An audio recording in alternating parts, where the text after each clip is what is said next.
Alhamdulillahirrahmanirrahim. Hamdan katsiran tayyiban mubarakan fihi kama yuhibbu rabbuna wa yarda. Asyhadu an la ilaha illallah wa asyhadu anna Muhammadan abduhu wa rasuluh. Alhamdulillah, pada hari ini kita semua berkumpul di sini bersama dalam rangka daurah kajian ilmiah membahas kitab Tariqul Ushul dan ilmi Ma'mul, yaitu tentang fawaid yang diambil dari kitab Syekhul Islam Ibnu Taimiyah rahimahullah dan ditulis oleh Syekh Abdul Rahman As-Sa'di rahimahullah. Alhamdulillah, puji syukur kita panjatkan kepada Allah, kita bisa berkumpul di sini dalam keadaan sehat walafiat semuanya. Mudah-mudahan apa yang kita dapatkan dari guru kita Al-Ustaz Abu Yahya Abdussalam kasih Allah bisa banyak manfaatnya untuk kehidupan di dunia dan di akhirat. Salawat dan salam kita sampaikan kepada Nabi kita Nabi Muhammad SAW beserta para keluarga, sahabat dan kerabatnya hingga akhir zaman, termasuk juga kepada kita sebagai pengikut beliau sallallahu.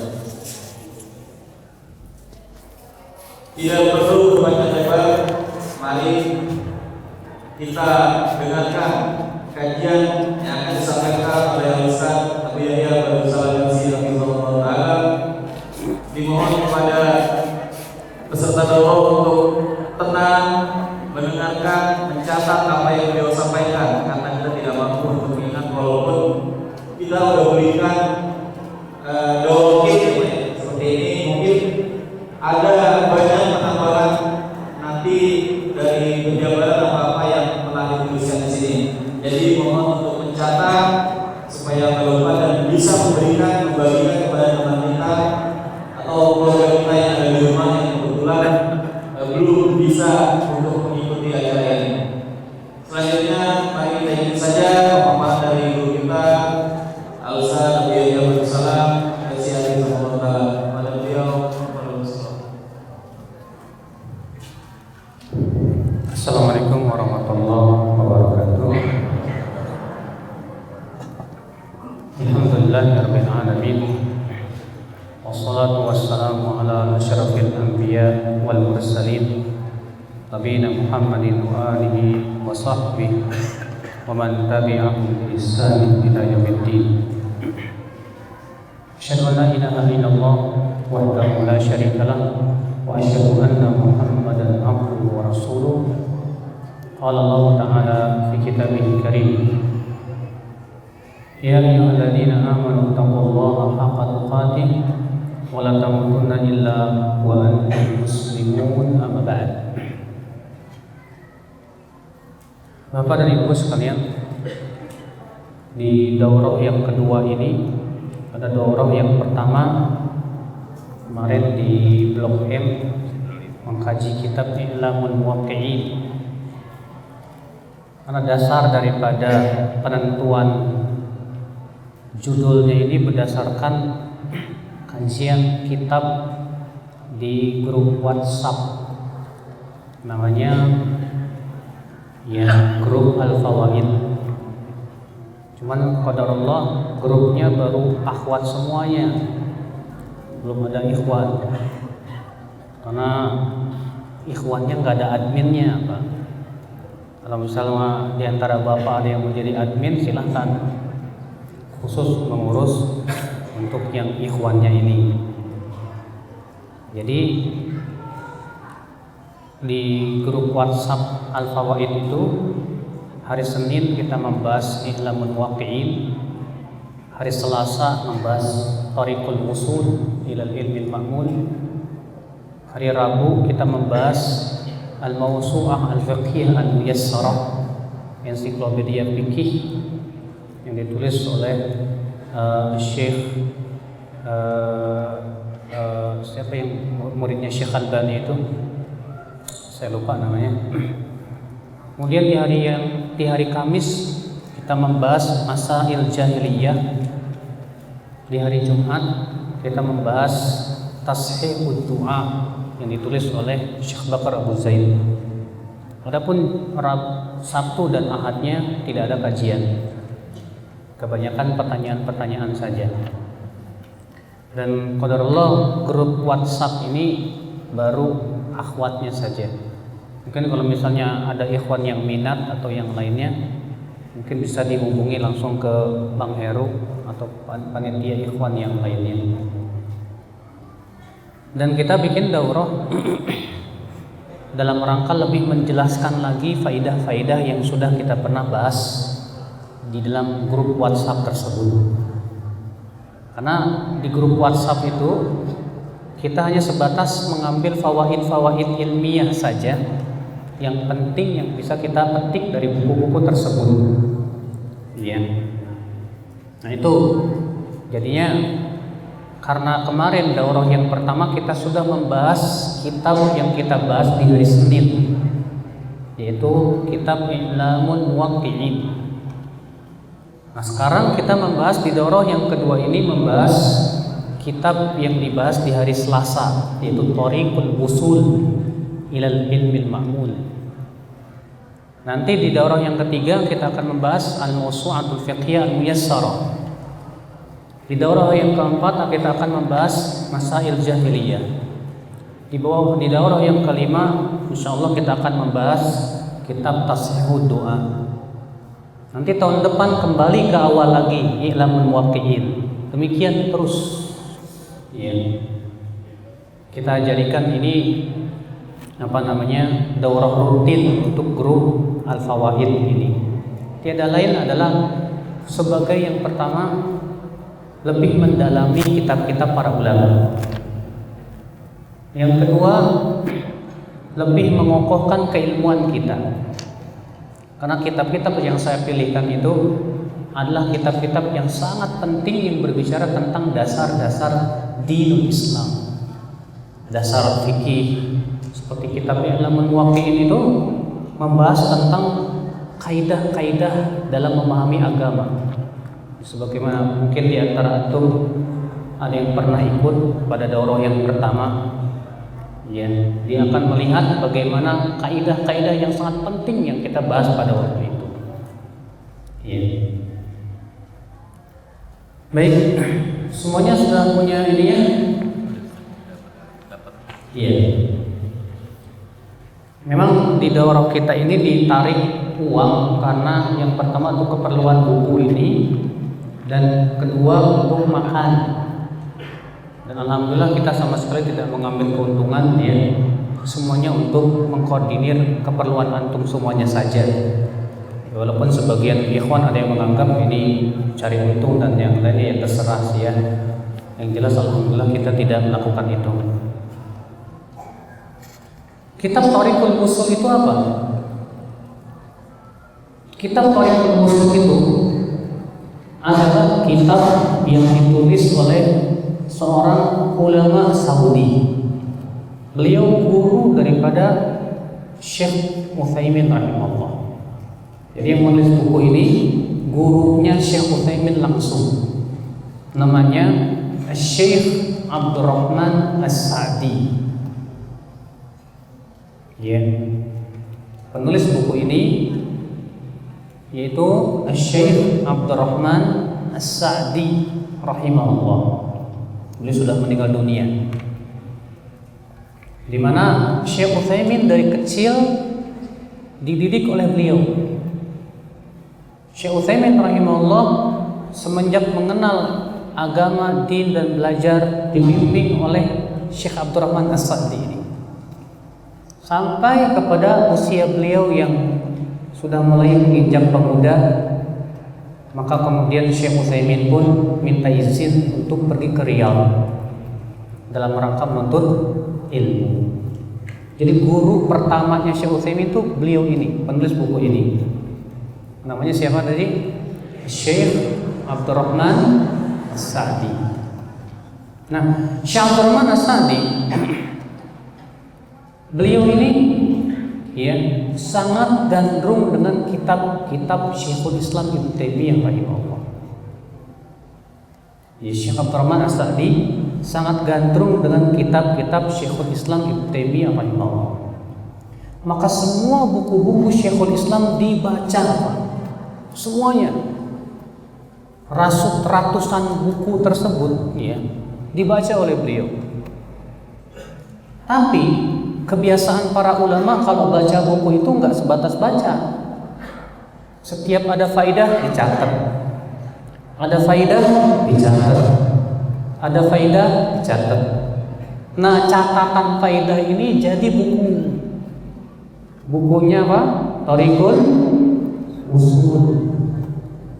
Jadi sebetulnya kitab Thariqul Usul itu adalah catatan faidah yang beliau dapatkan dalam kitab-kitab Syekhul Islam. Ya. Dan ini penting. Kenapa? Pertama, yang mengambil faidahnya langsung seorang ulama. Tentu ulama lebih paham daripada kita. Yang kedua, ya, kitab ini bagaikan intisari dari kitab-kitab Syekhul Islam Taimiyah. Seakan-akan kitab ini itu intisarinya bukunya Ibnu Taimiyah. Baik dalam kitab Tadmuriyahnya, Kitabul Imannya, ataupun kitab-kitab yang lainnya, Pak. Itu intisarinya ada di buku ini. Ya. Makanya kalau kita membahas buku ini, seakan-akan kita telah mengetahui isi berbagai macam kitab yang ditulis oleh Syekhul Islam Ibnu Taimiyah rahimahullah. Ya. Nah, ini Pak, buku ini sengaja saya pilih karena memang buku ini isinya semuanya kaidah dan faidah. Dan saya ya pilih buku ini karena sesuai dengan nama grupnya juga, Al-Fawaid, faidah. Karena tujuan saya membuat grup Al-Fawaid itu tiada lain adalah untuk mengambil faidah-faidah dari ucapan para ulama atau kitab-kitab para ulama, di mana itu faidah terkadang berupa kaidah, ya, perkara yang sangat penting untuk kita ketahui bersama. Ikhwatul Islam, azakumullah wa yakum. Kita akan bahas yang pertama, yaitu kitab Fawaid dan kitab Tadmuriyah. Kitab Tadmuriyah. Kenapa disebut kitab Tadmuriyah? Kitab Tadmuriyah ini kitab yang ditulis oleh Syekhul Islam. Karena beliau menulis buku ini di sebuah tempat namanya Tadmur. Dan untuk risalah kepada mereka, surat untuk mereka itu. Di mana kitab Tadmuriyah ini kebanyakan berbicara tentang apa? Tentang memahamkan bagaimana kita beriman kepada nama dan sifat Allah Subhanahu wa taala. Iya. Ini suaranya jelas nggak? Jelas kan?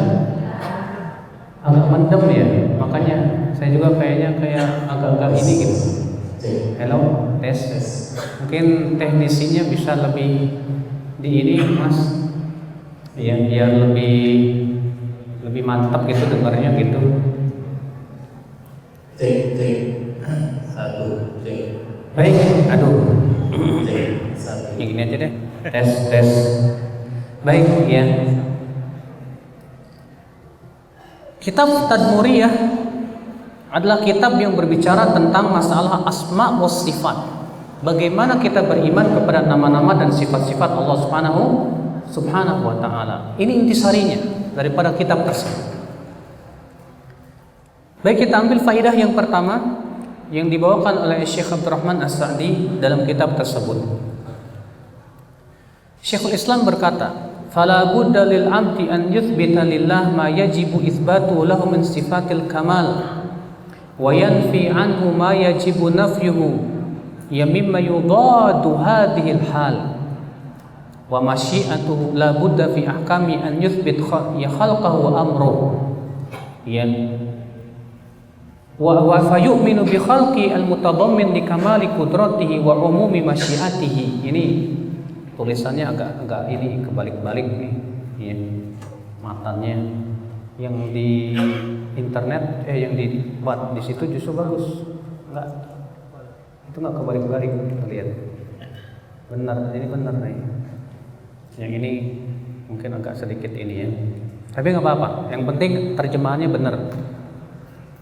Seorang hamba harus menetapkan bagi Allah apa yang ditetapkan berupa sifat-sifat yang sempurna dan meniadakan yang harus ditiadakan dari sesuatu yang bertabrakan dengan sifat-sifat yang sempurna tersebut. Ada perlu yang pengumuman mobil halangin jalan boleh gak? Oh, boleh.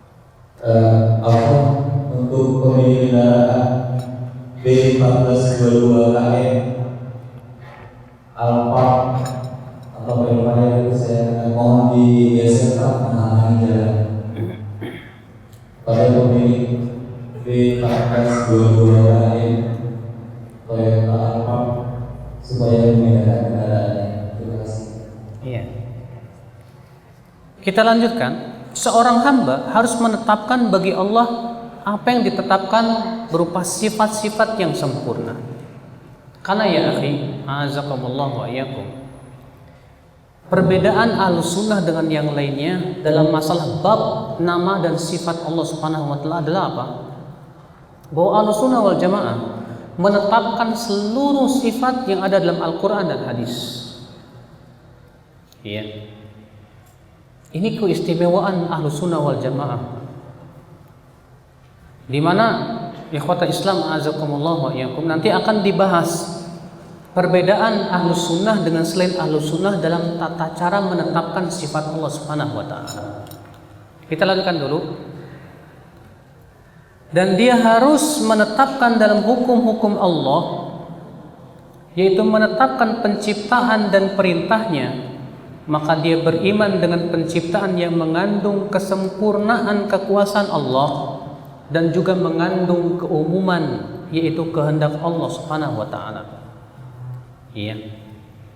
Artinya, setiap sifat itu berkonsekuensi kepada hukum.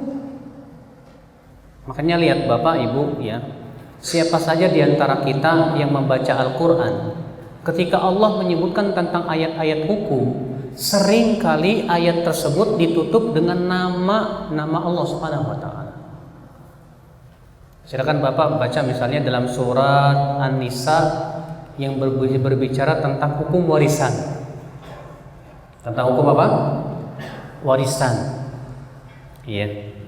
Sukan dalam surat An-Nisa ayat 11-12 itu yang berhubungan dengan apa namanya? Warisan.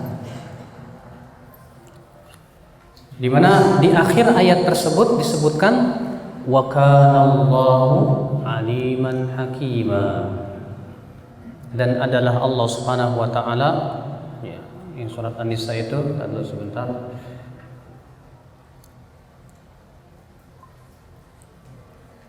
Lihat di dalam surat An-Nisa 11. Ya, ketika Allah mengatakan yusikumullahu fi auladikum, Allah berwasiat kepada kalian pada anak-anak kalian, lidzakari mithlu hadzil unthayain, laki-laki itu mendapatkan 2 kali lipat wanita.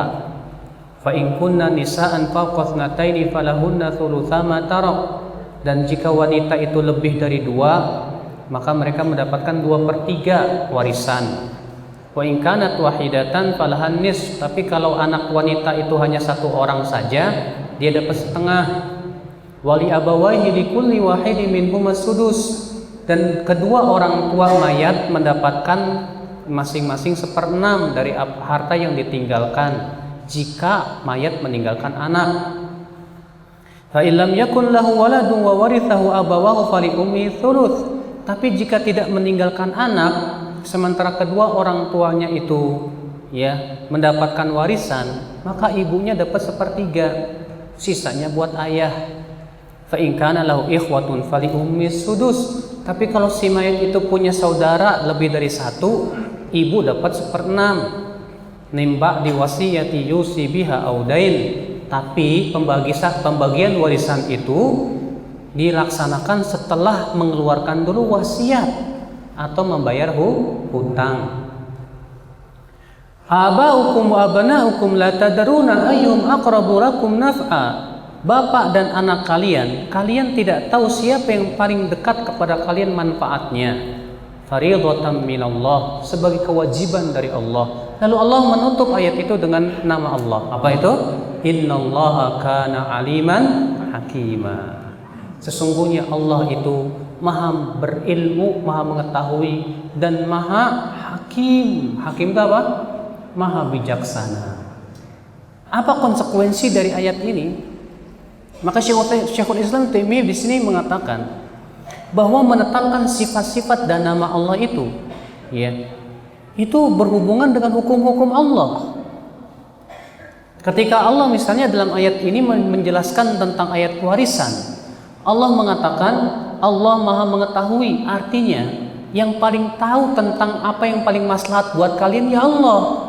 Jadi hukum-hukum tentang warisan yang disebutkan tadi itu yang paling maslahat buat kalian, karena Allah yang maha tahu. Innallaha kana aliman hakima, dan Allah maha adil, maha bijaksana. Artinya warisan yang telah Allah tentukan kepada kalian itu fi ghayatil hikmah, ya, dalam puncak kebijaksanaan Allah Subhanahu wa taala. Tidak mungkin zalim kepada hamba-hambanya. Sehingga ya akhwat Islam azakumullah, ya, seringkali Allah menutup ayat-ayat hukum itu dengan nama Allah. Kenapa? Karena nama Allah dengan hukum-hukumnya itu saling bertautan. Ya, maka di sini beliau berkata, dan dia harus menetapkan dalam hukum-hukum Allah, yaitu menetapkan penciptaan dan perintahnya. Maka dia beriman dengan penciptaan yang mengandung kesempurnaan kekuasaan Allah dan juga mengandung keumuman kehendak Allah Subhanahu wa taala. Iya. Kemudian beliau berkata, wa yuthbitu amrahul mutadammin bayana ma yuhibbu wa yardah minal qawli wal amal. Demikian pula menetapkan perintah-perintah Allah yang mengandung penjelasan apa yang Allah cintai dan apa yang Allah ridhai berupa perkataan dan perbuatan. Akhi, azakallah wa iyyakum. Iya. Seorang hamba wajib menetapkan bahwasanya perintah-perintah Allah itu pasti itu yang Allah cintai dan ridhai. Perintah sholat, zakat, puasa, haji, semua yang Allah perintahkan itu, Pak, pasti itu artinya dicintai dan diridhai. Dan semua yang tidak diperintahkan oleh Allah berarti tidak dicintai dan tidak diridhai. Seakan-akan beliau berkata, maka di dalam penetapan syariat itu, ya, syariat Allah Subhanahu wa taala jangan diserahkan kepada akal pikiran kita. Ya, akan tetapi itu diserahkan kepada Allah dan Rasulnya, kepada dalil dari Al-Quran dan hadis Nabi Sallallahu Alaihi Wasallam. Karena Bapak dan Ibu sekalian, Allah ingin diibadahi dengan apa yang Allah cintai dan ridhai, bukan menurut selera kita, bukan. Maka kewajiban kita ya akhwat Islam mengikuti perintah Allah dan Rasulnya. Kenapa? Karena yang diperintahkan oleh Allah dan Rasulnya itulah yang dicintai oleh Allah Subhanahu wa taala. Akhwat Islam azakumullah. Kemudian beliau berkata lagi, ya, wa yu'min bi syar'ihi wa qadarihi imanan khalian, ya, minar raib. Dan wajib dia beriman dengan syariat Allah dan ketentuannya dengan keimanan yang kosong dari keraguan. Wajib. Semua syariat Allah yang Allah turunkan itu wajib diimani. Tidak boleh diingkari satu pun juga. Kalau Bapak misalnya berkata begini, saya beriman kepada seluruh syariat Nabi Muhammad, kecuali satu saya nggak mau beriman. Apa itu? Masalah poligami, nggak mau beriman. Misal, orang ini kira-kira beriman nggak Pak? Nggak beriman. Orang ini tidak disebut beriman.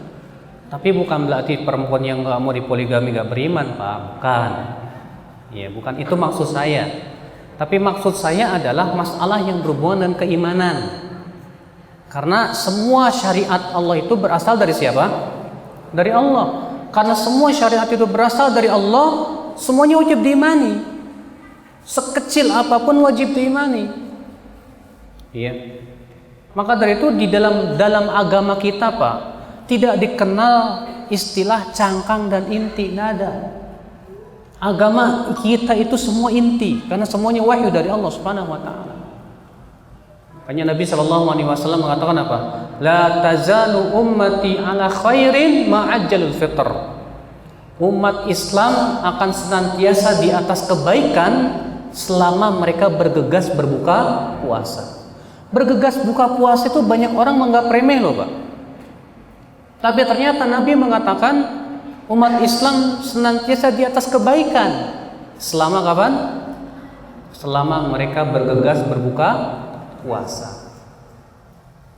Nah ini ikhwata Islam azakumullah wa iyyakum. Maksud beliau di situ. Kita lanjutkan lagi.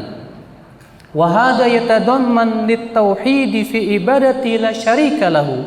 Dan ini mengandung mentauhidkan Allah dalam beribadah kepadanya saja, tidak ada sekutu bagi Allah Subhanahu wa taala. Nah, ini sebuah konsekuensi yang besar ya akhi. Ya. Kita lanjutkan lagi.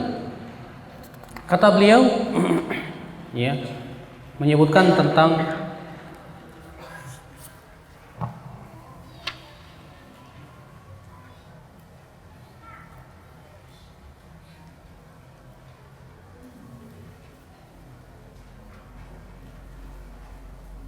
ya, beliau berkata lagi, dulu sebentar.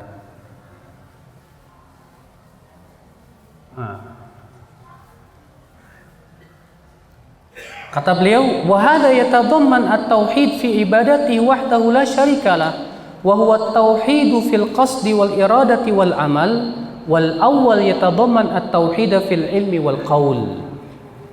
Ya, kata beliau, ya.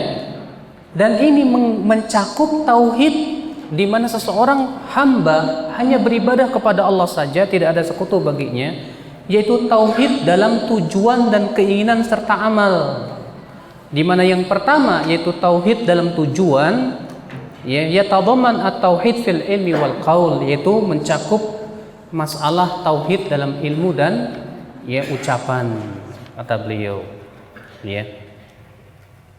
Maksudnya bahwa seorang hamba wajib yang pertama menetapkan bagi Allah seluruh sifat-sifat yang sempurna dan meniadakan darinya semua sifat yang tidak sempurna bagi Allah Subhanahu wa taala. Iya. Pak, orang Yahudi beriman kepada sifat Allah tidak, Pak? Hah?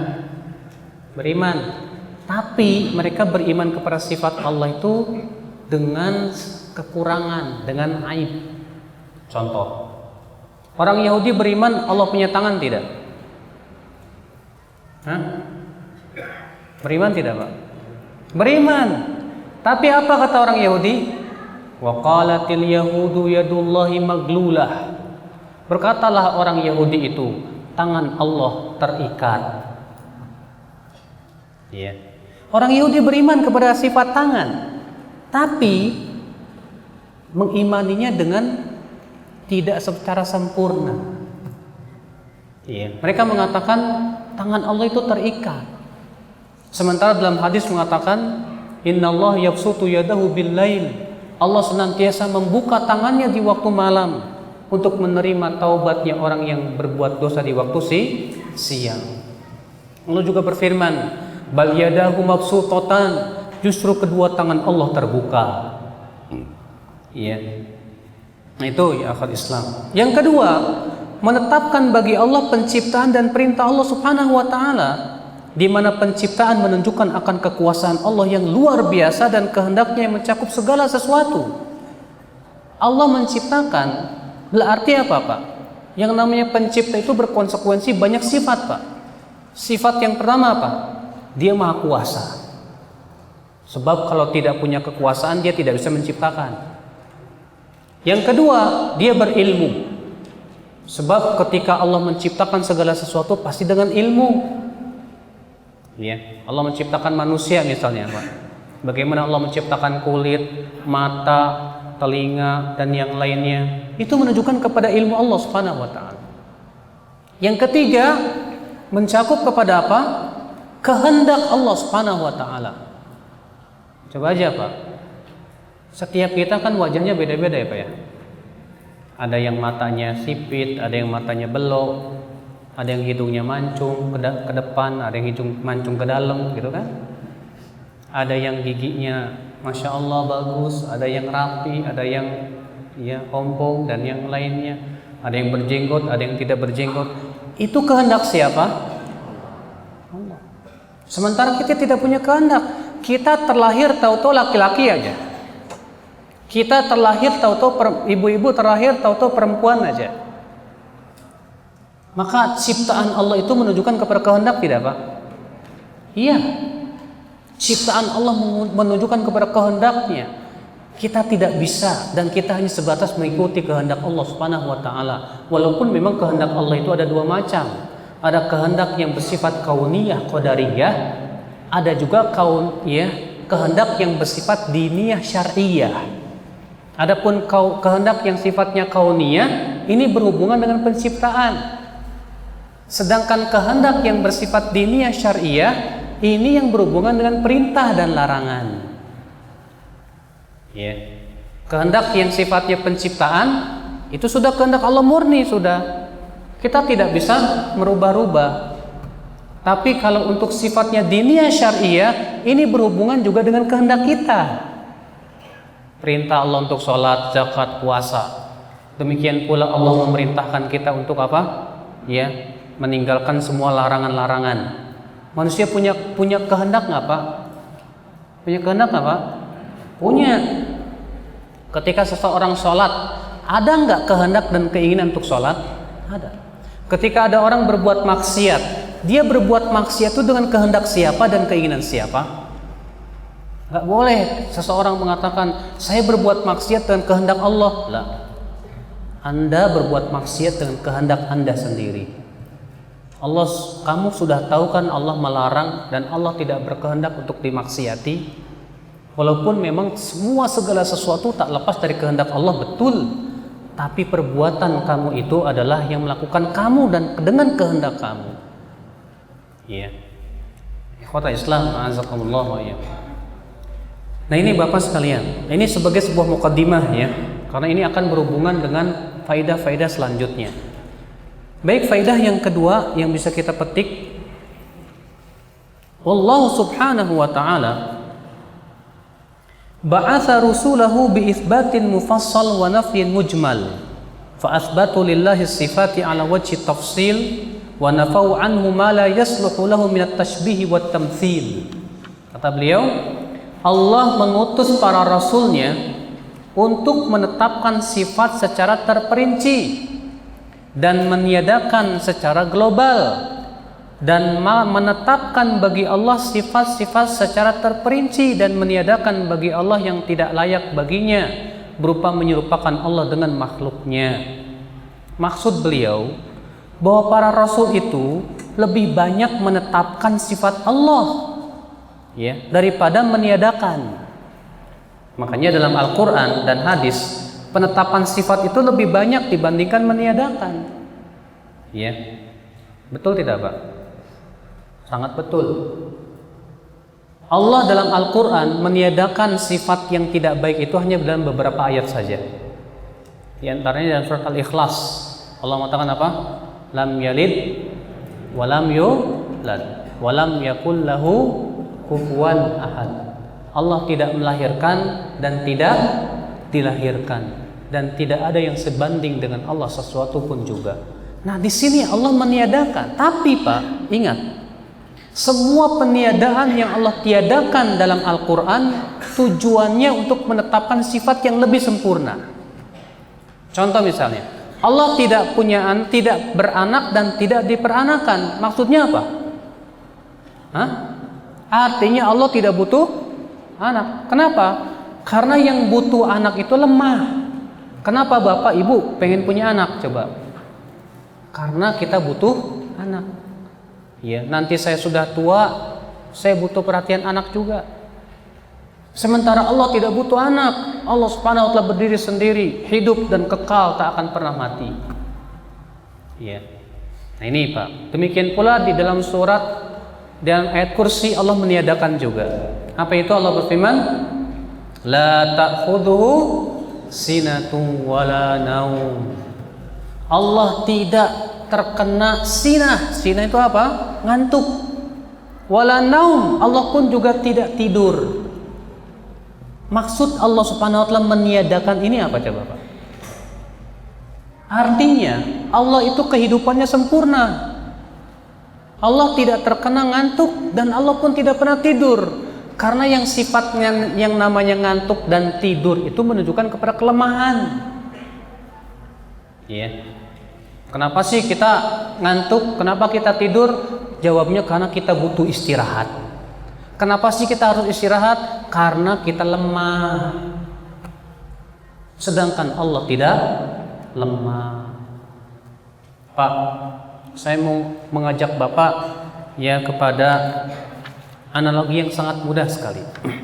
Namun sebelumnya ya kita akan bacakan dulu ya di buku kita ini. Maka kalau kita perhatikan Al-Qur'an, Allah meniadakan dalam beberapa ayat saja. Contoh misalnya dalam ayat kursi, la ta'khudhu sinatu wala naum. Allah juga berfirman, lam yalid walam yulad walam yakul lahu kufuwan ahad. Ya. Peniadaan-peniadaan yang Allah sebutkan dalam Al-Qur'an itu pun untuk menetapkan kebalikannya berupa sifat yang sempurna. Berbeda dengan penetapan sifat. Maka Al-Qur'an lebih banyak menetapkan sifat. Ya, sebagaimana Al-Qur'an menetapkan nama-nama dan sifat-sifatnya sangat banyak sekali. Banyak sekali. Ini menunjukkan bahwasannya para rasul lebih memperinci penetapan sifat, sedangkan peniadaan sifat hanya bersifat global saja.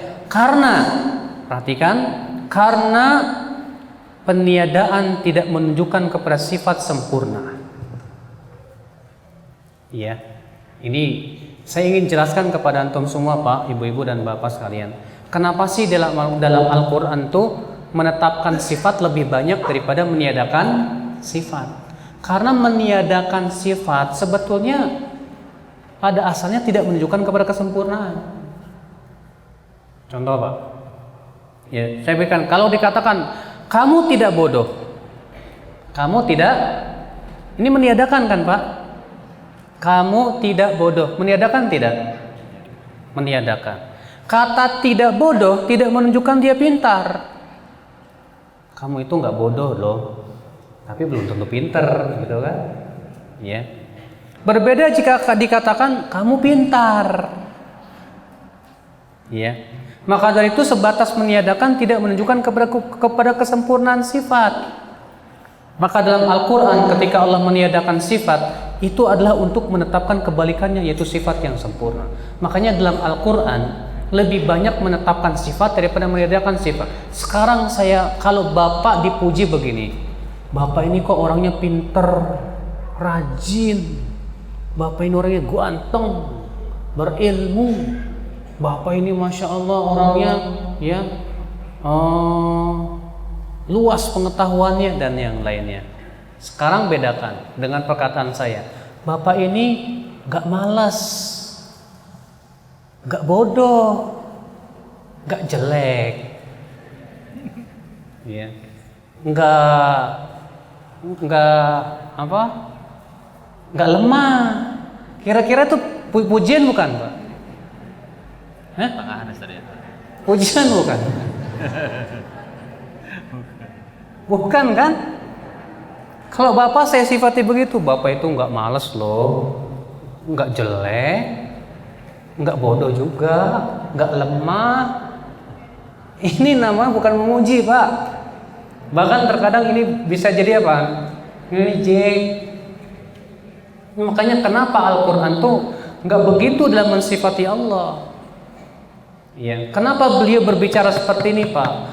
Karena sebagian kaum Jahmiyah, maaf saja ya, di kalangan kaum umat Islami ada firqah namanya firqah Jahmiyah, pengikut Jahm bin Safwan. Mereka mensifati Allah begitu. Allah itu tidak berilmu, tidak bergerak, tidak tinggi, tidak di bawah, tidak, pokoknya begitu aja sifatnya. Maka ini jelas bukan pujian. Makanya Bapak sekalian, inilah hikmah kenapa di dalam Al-Qur'an Allah lebih banyak memuji dirinya dan menetapkan sifat daripada meniadakan apa? Sifat. Paham sampai sini? Ibu-ibu paham nggak? Paham insyaallah? Alhamdulillah. Sekarang kita masuk faidah yang ketiga. Beliau berkata, faidah yang ketiga, al-qaulu fis sifati kal qauli fidz dzat.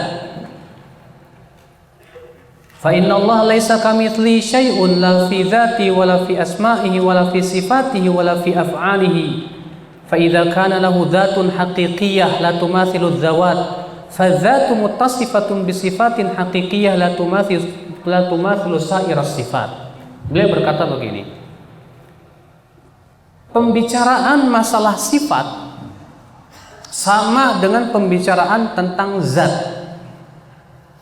karena Allah tidak serupa dengan sesuatu apapun, baik dalam zatnya, nama, sifat, demikian pula perbuatannya. Sampai sini paham? Baik, kita lanjutkan lagi. Apabila zat Allah tidak serupa dengan zat makhluk manapun juga, dan zat tentunya mempunyai sifat, maka sifat Allah pun tidak serupa dengan sifat manapun juga.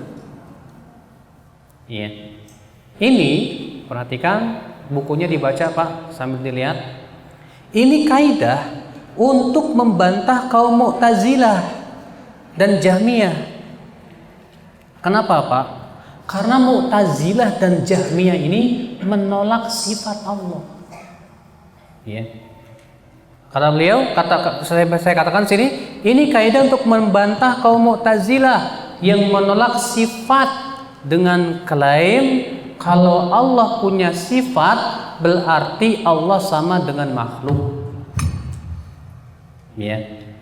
Jadi menurut orang Jahmiyah begini Pak, saya lebih pahamkan lagi ya. Gak mungkin Allah punya ilmu. Gak mungkin Allah punya ilmu. Sebab kata mereka, kalau Allah punya ilmu berarti Allah terdiri dari dua, zat dan ilmu. Paham gak Pak?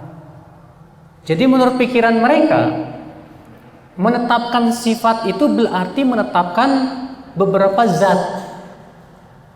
Nanti kalau Allah berilmu, ada Allah, ada ilmu. Allah maha berkuasa, ada Allah, ada kudroh. Allah maha mendengar, ada Allah, ada pendengaran. Waduh, kata orang apa? Kata orang Mu'tazilah. Ini apa bedanya sama orang Nasrani ya? Ya mengatakan tiga tapi satu tapi tiga. Oh, kata mereka nggak mungkin. Berarti kata mereka kita tidak boleh menetapkan sifat bagi Allah Subhanahu wa taala. Iya, sebab kalau seperti itu jadinya berarti sama saja kita menyerupakan Allah dengan makhluknya. Kita katakan kepada orang Mu'tazilah, hai Mu'tazilah, kamu menolak sifat-sifat Allah dengan klaim kalau kita menetapkan sifat bagi Allah Subhanahu wa taala, berarti Allah sama dengan makhluknya. Karena makhluknya berilmu, makhluk juga berilmu. Makhluk mendengar, makhluk melihat. Berarti kalau Allah melihat sama dengan makhluk. Iya. Kita katakan kepada orang Mu'tazilah ini, baik, kalau kamu menolak sifat Allah, menurut kamu Allah punya zat tidak? Oh pasti, sebab orang yang mengatakan Allah tidak punya zat berarti konsekuensinya apa? Konsekuensinya Allah tidak ada. Allah tidak apa? Tidak ada. Baik, jadi menurut orang Mu'tazilah begini Pak, zat Allah itu mujarradan sifat. Zat Allah itu terlepas dari sifat. Pokoknya zat aja yang tidak ada sifat-sifatnya. Kepikir nggak Pak? Zat yang terlepas dari sifat. Ini sebetulnya Pak, akal-akalannya Jahmi ini error otaknya. Sebab yang namanya zat yang lepas dari sifat itu mana ada dalam kenyataan. Baik, saya berikan contoh. Ini air. Maaf, saya minum dulu dikit. Ini air nih Pak. Zatnya air ini kan.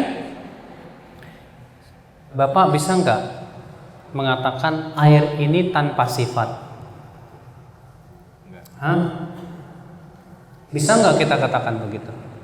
Air ini tanpa sifat? Nggak mungkin. Bapak bisa nggak mensifatkan air? Air itu cair. Bentuknya warnanya putih. Ya kan? Dia bersifat menyerap. Ya kan? Dia ya selalu setiap benda kita harus berikan sifat, karena tidak mungkin kita mensifati zat kecuali dengan sifat. Sekarang kalau saya katakan air itu tidak punya sifat, loh gimana? Air itu tidak putih, tidak hitam, tidak bening, tidak ada apa-apanya. Berarti maksudnya apa itu? Itu sama saja tidak ada. Ya nggak Pak? Baik, saya akan berikan contoh lagi. Pak, kalau ada orang ngomong ke Bapak gini, Mas, tadi saya ngeliat pohon loh. Terus gimana? Itu pohon bentuknya tidak tinggi, tidak pendek, tapi juga tidak tengah-tengah.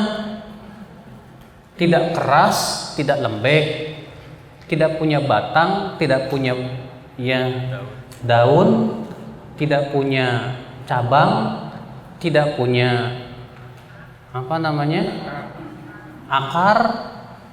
Terus kamu ngeliat apa? Jawabnya kamu ngeliat hantu, ngelihat sesuatu yang nggak ada. Nah, orang Mu'tazilah ini memang pikirannya error, Pak. Jadi menurut mereka Allah itu zatnya terlepas dari sifat. Sebab menurut mereka kalau kita menetapkan sifat bagi Allah, berarti kita menyerupakan Allah dengan makhluk. Ini yang jadi masalah. Maka kita katakan kepada orang Mu'tazilah itu, Pak, hei Mu'tazili, menurut kamu zat Allah sama dengan zat makhluk enggak? Kalau kamu melari dari sifat gara-gara mengatakan bahwasanya kalau Allah punya sifat berarti sama dengan makhluk, saya mau tanya sama kamu, makhluk punya zat enggak? Ya punya. Taib. Berarti kalau begitu Allah pun juga sama dengan makhluk karena sama-sama punya zat. Ayo gimana? Apa kata mereka? Oh, enggak, zat Allah tidak sama dengan zat makhluknya. Kita katakan kalau begitu sifat Allah pun tidak sama dengan sifat makhluknya. Apa bedanya? Begitu loh maksudnya loh Pak. Yeah. Jadi kaidah ini dalam rangka membantah kaum Mu'tazilah. Paham sampai sini? Paham. Baik, kita lanjutkan. Ya. Faidah yang keempat, al-qaulu fi ba'dis sifat kal qauli fi ba'din. Pembicaraan tentang sebagian sifat sama dengan sifat yang lainnya.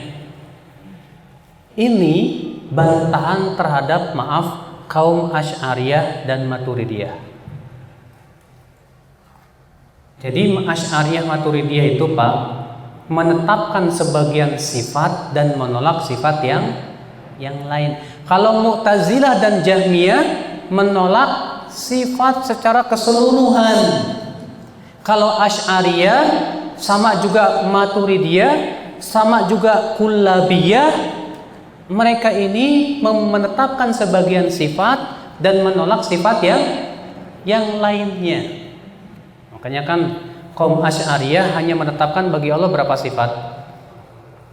Ada yang tahu nggak? Hah? 10? Dikit amat. Waktu dulu antum belajar di ST berapa? Hah? 20 dong. Udah lupa ya? Nggak lulus berarti antum.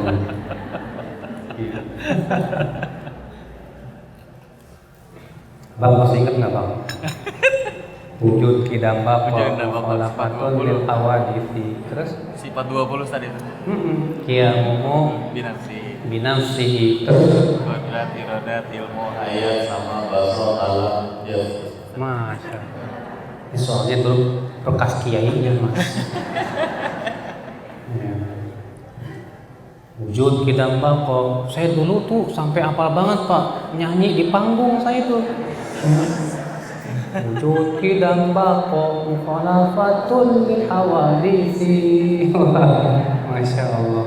Ya. Orang Asy'ari mengatakan Allah wajib punya sifat ini saja.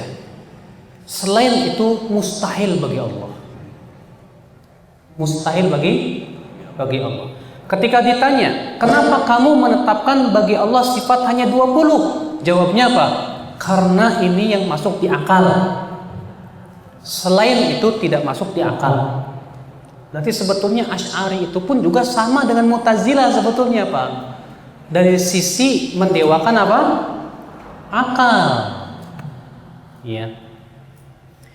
Ketika kita katakan kepada orang Asy'ari, ya.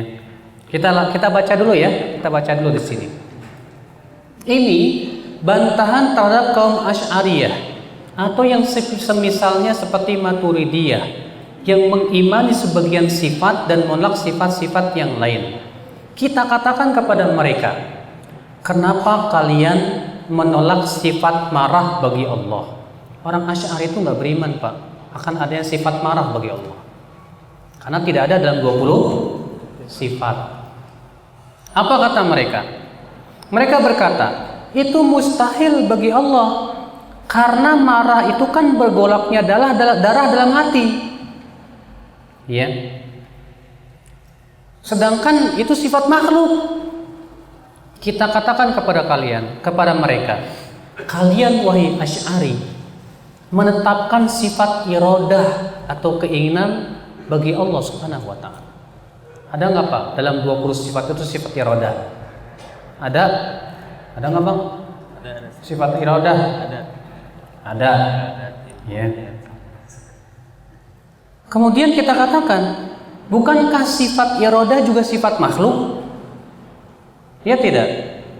Bukankah iradah pun juga sifat apa? Makhluk. Apa kata mereka? Tetapi iradah Allah tidak sama dengan iradah makhluk.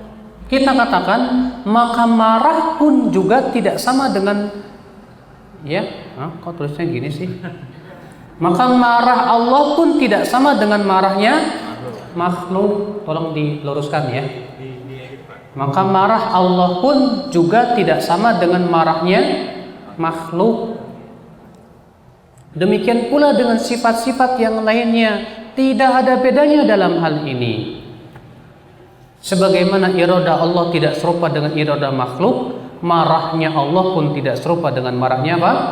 Makhluk. Demikian pula sifat-sifat yang lain, seperti bersemayam di atas arasy. Bersemayamnya Allah pun di atas arasy tidak serupa dengan bersemayam makhluk, tidak mengharuskan bahwa Allah butuh kepada arasy. Paham, Pak? Jadi kaidah ini, Pak, maksudnya begini.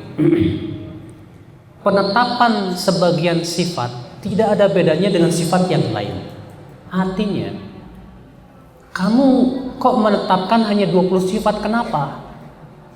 Kata mereka, karena ini yang menurut akal bisa masuk di akal. Baik. Kamu beriman tidak bahwasanya Allah itu mempunyai sifat Sami'un Basirun, mendengar, maha melihat? Kata dia, beriman. Baik. Bukankah manusia juga Sami'un Basirun, mendengar dan melihat? Jawab dia apa? Betul, tapi kan mendengarnya Allah tidak sama dengan mendengar makhluk. Melihatnya Allah tidak sama dengan melihatnya makhluk. Kalau gitu jadinya semua sifat sama. Allah mengatakan dalam Al-Quran, wa ghadiballahu alaihim, dan Allah murka kepada mereka. Tetapkan dong bahwasanya Allah murka dan marah, tapi marahnya Allah tidak serupa dengan marahnya apa? Makhluk. Allah berfirman, bal yadahu mabsutatan, justru kedua tangan Allah terbuka. Allah mensifati dirinya punya dua tangan. Tetapkanlah bahwa tangan Allah tidak serupa dengan tangan makhluk, tidak ada konsekuensi sama. Nah, inilah Bapak sekalian, ya. Makanya kita yang menetapkan Allah bersama yang di atas arasy disesat-sesatin terus sama mereka, Pak. Katanya apa? Kamu mengatakan Allah bersemayam di atas arsy, berarti Allah butuh tempat. Nah, padahal ketika kita menetapkan Allah bersemayam di atas arsy, sama sekali kita tidak mengatakan Allah butuh tempat. Kenapa? Karena kita katakan Allah bersemayamnya tidak sama dengan makhluk. Kamu mengatakan kalau Allah bersemayam di atas arsy berarti Allah butuh tempat. Itu kan ucapan kamu. Karena kamu yang mempersamakan Allah dengan makhluk. Adapun kami tidak mempersamakan Allah dengan makhluk.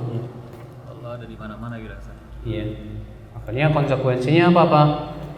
Ketika mereka mengatakan Allah tidak bersemayam di atas arsy, ketika kita tanya apa? Lalu Allah di mana? Apa jawabnya? Di mana-mana. Kalau kita katakan dengan pendapat mereka, gampang banget kita balikan. Kamu menolak Allah bersemayam di atas arsy, alasannya karena itu mengharuskan Allah butuh tempat. Kalau kamu katakan Allah berada di mana-mana juga tempat. Iya kan? Kalau kamu katakan Allah berada di mana-mana, itu pun tempat. Akhirnya apa? Mereka tidak mau mengatakan apa? Allah tidak di mana-mana. Benar Kak? Ya. Saya pernah dialog langsung dengan salah seorang dari mereka. Ya, ketika itu saya tanya, baiklah kata saya percuma membawakan dalil sama Anda. Setiap saya bawa dalil, kamu selalu menolak. Ya udah, kita main akal-akalan yuk kata. Menurut kamu Allah di mana? Di segala tempat, di mana-mana. Benar keyakinan kamu? Ya. Di comberan ada, di WC ada, di tempat-tempat kotor ada. Oh enggak, di tempat bersih. Nah, sekarang ngomongnya beda lagi, di tempat bersih. Katanya tadi di mana-mana. Iya. Karena yang namanya di mana-mana itu di seluruh apa? Tempat. Sekarang ketika kita katakan di comberan ada nggak? Enggak, adanya tempat bersih. Berarti kan namanya nggak di mana-mana, Pak. Iya kan? Baik. Kalau kamu katakan tempat bersih, sementara kamu tadi mengatakan tidak di mana-mana, ini sangat bertabrakan kata saya. Akhirnya dia berpikir lagi, kalau begitu Allah tidak di mana-mana. Dan ini memang keyakinan Asy'ari zaman dahulu. Ya. Ketika Imam Haramain Al-Juwaini masih di atas akidah Asy'ariyahnya, di majlis taklimnya beliau mengatakan begini, Allah tidak disifati tempat. Tidak boleh Allah dikatakan di mana, di atas, di bawah. Tidak. Allah ada tanpa tempat. Ya. Ini keyakinan Asy'ari di zaman dahulu, Pak. Sebetulnya, Pak, kalau kita pikirin deh, Pak. Iya. Secara akal pikiran kita, sesuatu yang tidak ada di mana-mana itu sama dengan apa? Iya. Saya waktu dialog sama orang Asy'ari itu ya, saya bilang ke dia, kamu yakin Allah tidak di mana-mana? Iya. Sekarang ya, alam tuh ada di dalam alam, ada di luar alam. Alam hanya dua, di dalam alam dan di luar alam. Sekarang tidak di mana-mana tuh di mana? Di dalam alam atau di luar alam? Bingung dia. Yang enggak dua-duanya, kata dia. Oh, berarti kamu itu sama saja mengatakan Allah tidak ada. Sebab sesuatu yang tidak ada bisa nggak kita katakan tidak di mana-mana? Hah? Sesuatu yang tidak ada bisa nggak kita katakan tidak di mana-mana, Pak? Bisa. Sesuatu yang tidak ada itu dikatakan tidak di mana-mana. Berarti sebetulnya kamu tuh mengingkari adanya Allah. Marah dia langsung pergi, Pak. Iya. Yang lebih lucu lagi waktu saya di Bekasi. Ketika saya katakan, Bapak tidak yakin Allah bersama di atas arsy? Tidak. Itu keyakinan batil, kata dia. Jadi menurut Bapak Allah di mana? Di mana-mana. Di comberan ada? Ada. Lebih tegas lagi, Pak. Di comberan ada? Ada. Masya Allah, Pak. Masa Tuhan kita, Pak, di tempat yang kotor? Orang Nasrani aja kalau dikatakan tuh Yesusmu di comberan, nggak mau. Marah. Apa kata dia? Itu kan kotor menurut kita. Menurut Allah nggak kotor. Anjir lagi. Ngeyel banget, Pak. Akhirnya saya bilang ke dia, ya udah, kalau menurut Allah tidak kotor, Bapak silakan wudhu pakai air comberan. Oh, nggak boleh. Siapa yang mengatakan nggak boleh? Syariat Allah. Kalau menurut Allah tidak kotor, Allah akan mensyariatkan boleh dong. Diem, Pak, nggak bisa jawab. Itulah, Pak, secara akal pun sebetulnya nggak masuk di akal. Dengan mengatakan Allah berada di mana-mana atau Allah tidak di mana-mana.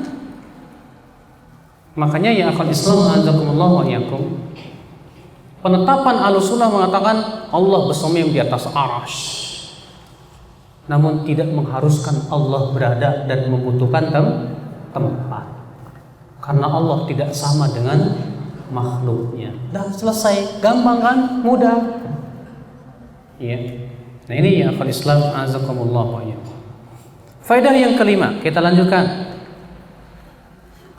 Fas-salaf wal a'immatu atba'uhum amanu bima akhbarallahu bihi an nafsi wa anil yaumil akhir ma'a ilmihim bil mubayanati, ya, bil mubayanati baina ma fid dunya wal akhirah wa anna mubayanatallahi li khalqi a'dham. Salaf dan para ulama serta pengikut mereka beriman kepada apa yang Allah Subhanahu wa taala kabarkan tentang dirinya dan tentang kehidupan akhirat, dan mereka meyakini bahwa sangat jauh perbedaan antara dunia dan akhirat, maka perbedaan antara Allah dan makhluknya pun lebih agung. Maksudnya begini, Pak. Di akhirat ada surga, ya enggak? Baik. Di surga ada tumbuh-tumbuhan enggak? Hah? Ada buah-buahan enggak? Baik.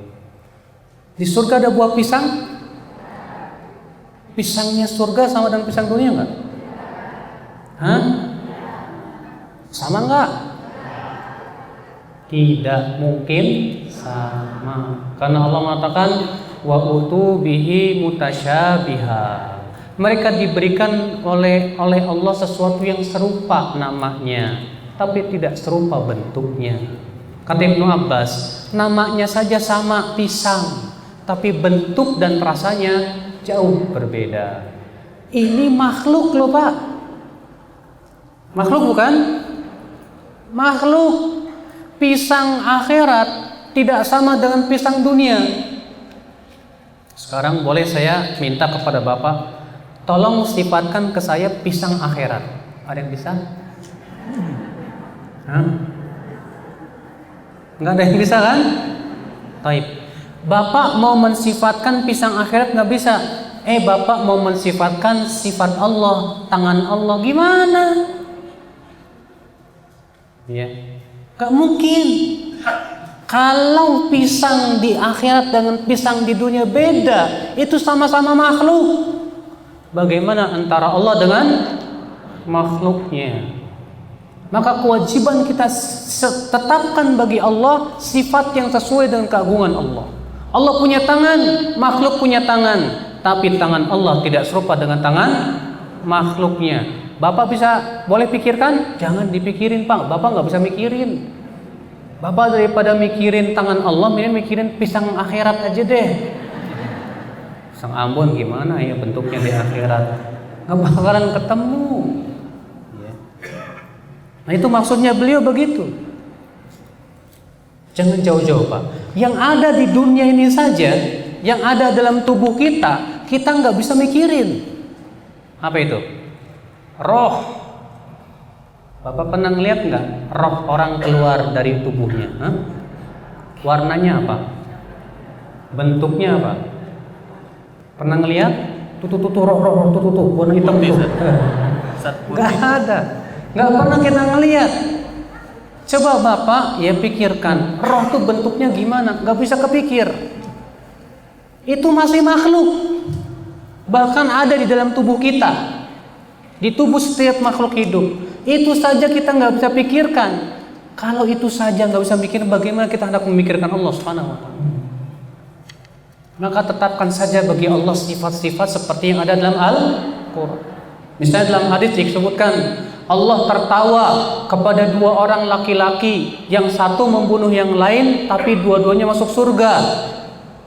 Bagaimana ya Rasulullah? Kata Rasulullah, yang satu membunuh si A, pembunuhnya taubat berjihad di jalan Allah, terbunuh lagi, dua-duanya masuk surga. Allah tertawa. Gimana ya tertawa Allah? Nggak usah pikirin, imani saja bahwa Allah tertawa. Caranya gimana? Kalau bapak-bapak memikirkan, pasti yang terpikirkan tertawanya bapak, ya kan? Ada mulut, ada gigi, ya. Itu bayangan kita, karena selama kita hidup di dunia nggak pernah ngelihat tertawa kecuali itu. Makanya kata Syekh Ali At-Tantawi, perumpamaan kita itu seperti orang buta selama hidupnya. Selama hidupnya buta kecuali 1 detik melek. Pas melek ngelihat kepala ayam. Kemudian setelah itu buta lagi. Sehingga selama hidupnya dia nggak pernah ngelihat kecuali kepala ayam. Pas disebut kepala gajah, kepikirannya apa? Kepala ayam. Iya enggak? Sama. Ketika kita mendengar Allah tertawa, kepikiran tertawanya apa? Tertawanya kita. Karena kita nggak pernah ngelihat tertawa kecuali ketawa kita.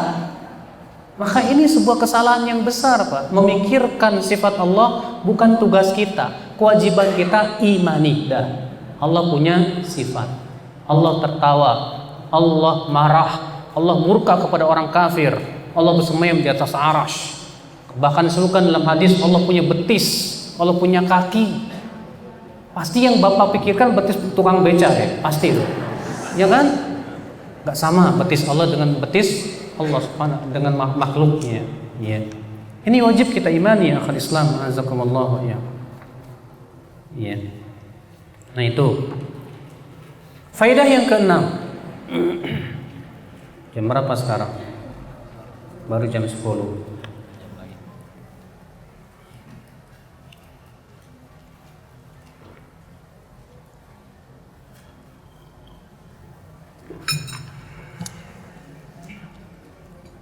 Faedah yang keenam, wallahu la tudrabu lahul amsal allati fiha mumathalatun li khalqihi fa inna allaha la mithla lahu bal lahul mathalul a'la. Allah ya tidak boleh diberikan perumpamaan tersebut menyamakan Allah dengan makhluknya, karena Allah tidak sama dengan makhluknya ya, tetapi Allah diberikan bagi Allah perumpamaan yang lebih tinggi. Nanti akan saya jelaskan di sini apa yang dimaksud dengan perumpamaan yang paling tinggi. Kita baca aja dulu.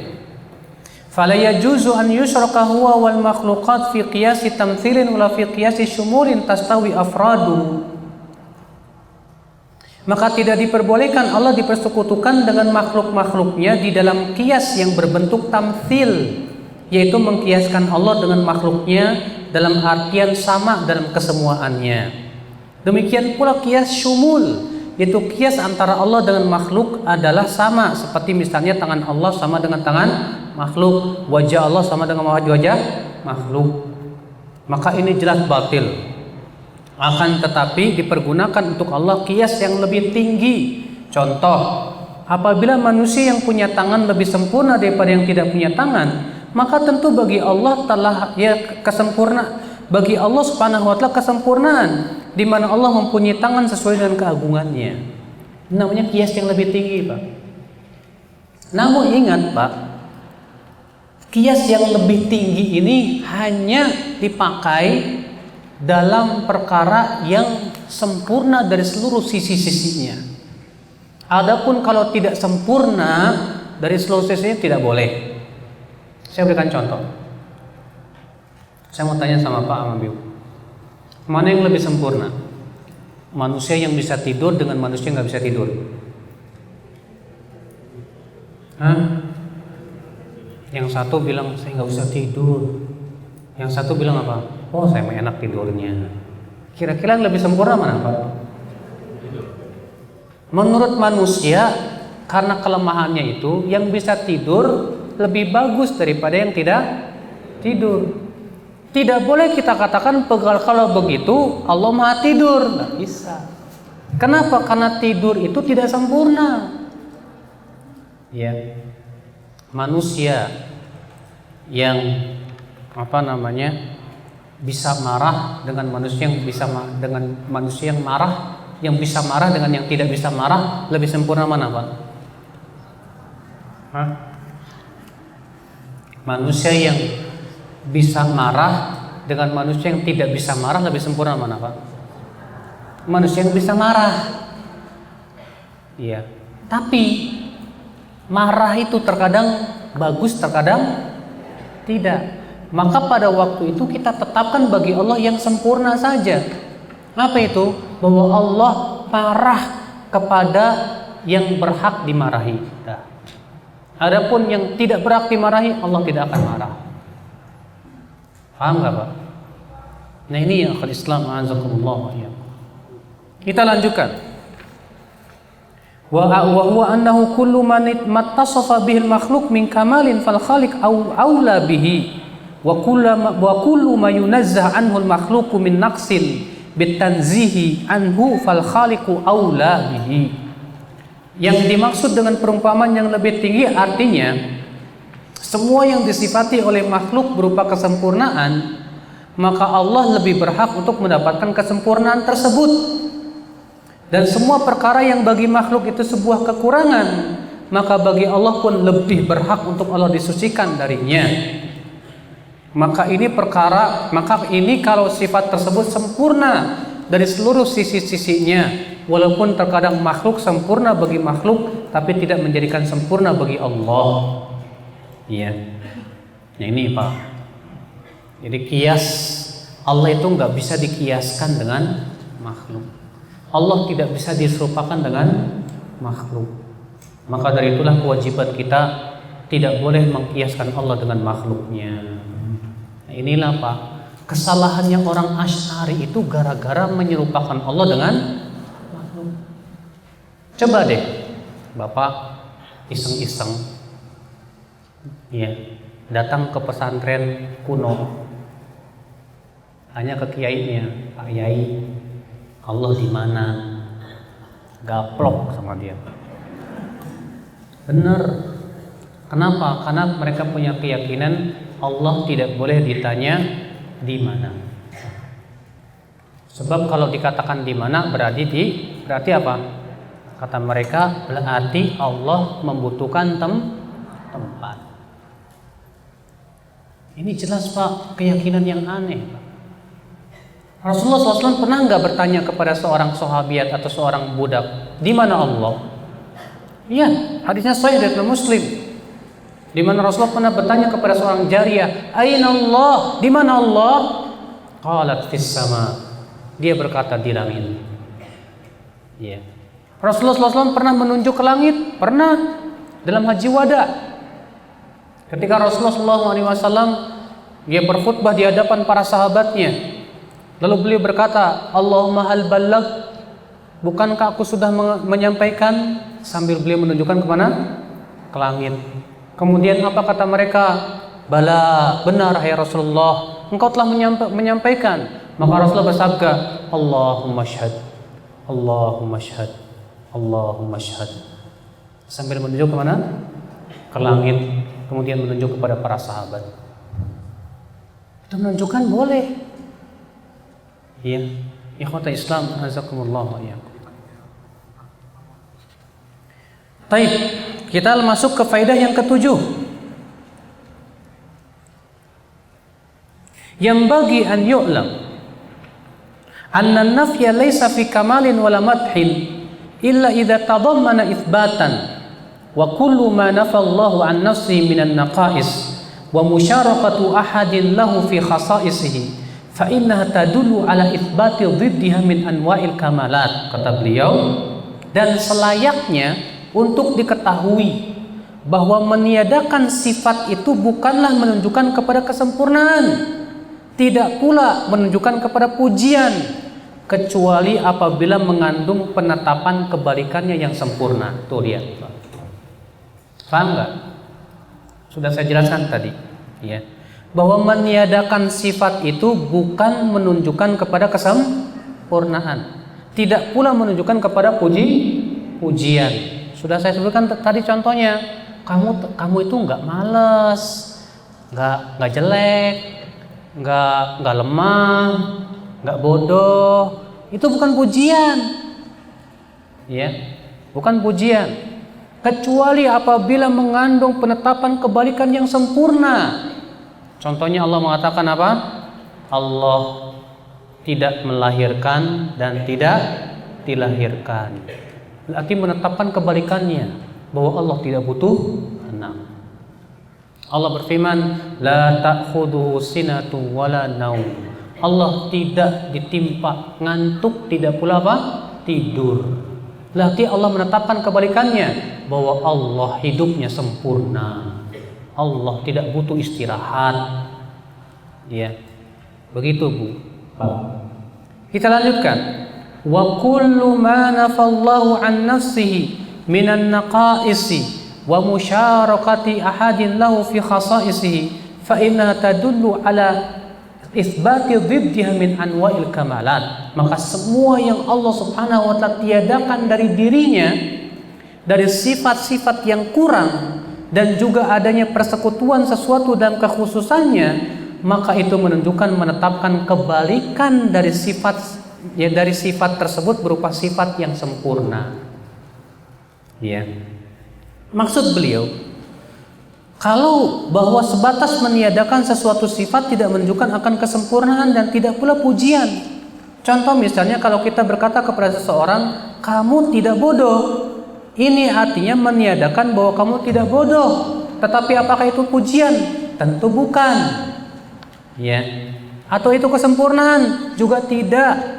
Karena kata tidak bodoh tidak menunjukkan pintar.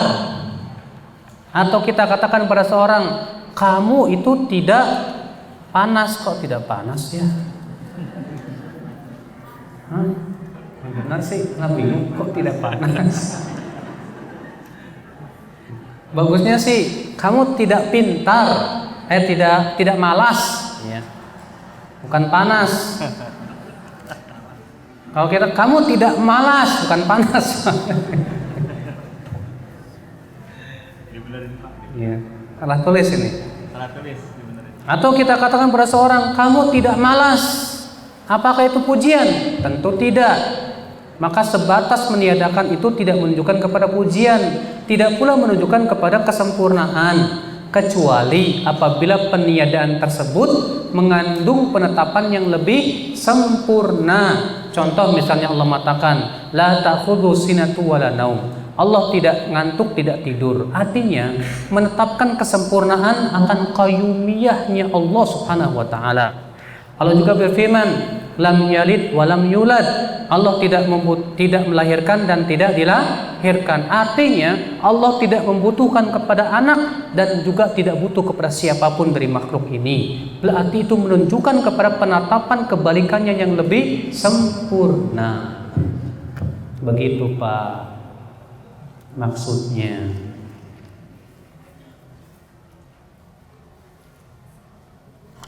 Paham insyaallah? Baik. Istirahat bentar deh. Bentar aja 5 menit. Iya, kita break isinya deh. Jadi minta waktu